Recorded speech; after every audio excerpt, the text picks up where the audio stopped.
আমার পাড়ার কিছু কিছু মানুষ আছে, জানো তো, কয়েকটা কাকিমারা আছে। আমি যেখানেই যাই না কেন, ওখানে বলবো কোথায় যাচ্ছ, মায়ের বাড়ি। আমায় যদি 1 ঘন্টা দেখতেও না পাই, তাহলে বলবো কোথায় গেছিলে, মায়ের বাড়ি।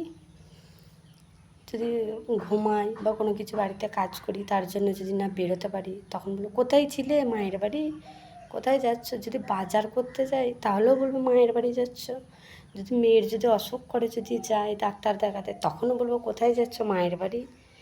আরে বাবা, আমার কি একাই মা আছে, আমি কি মায়ের বাড়িতেই যাই? আর আমার আর অন্য কোনো দরকার থাকতে পারে না? তোমরা কি যাও না? যারা এসব কথা বলো, তোমরা কি যাও না? নিশ্চয়ই তোমরা ওইভাবেই যাও, ওই জন্য অন্য মানুষকে ওইভাবেই ভাবো যে হয়তো ডাক্তারখানায় যাবার নাম করছে, দিয়ে মায়ের বাড়িতে চলে যাচ্ছে। আমার মনে হয় না তোমরাও ওইভাবেই লুকিয়ে লুকিয়ে মায়ের বাড়ি যাও, তো আমাদেরকে মিথ্যা কথা বলে যাও যে আমরা ডাক্তারখানায় যাচ্ছি। কিন্তু আমরা আসলে যেটা বলে যাই সেটাই সেখানেই যাই, তোমাদের মধ্যে মিথ্যা কথা বলে যায় না।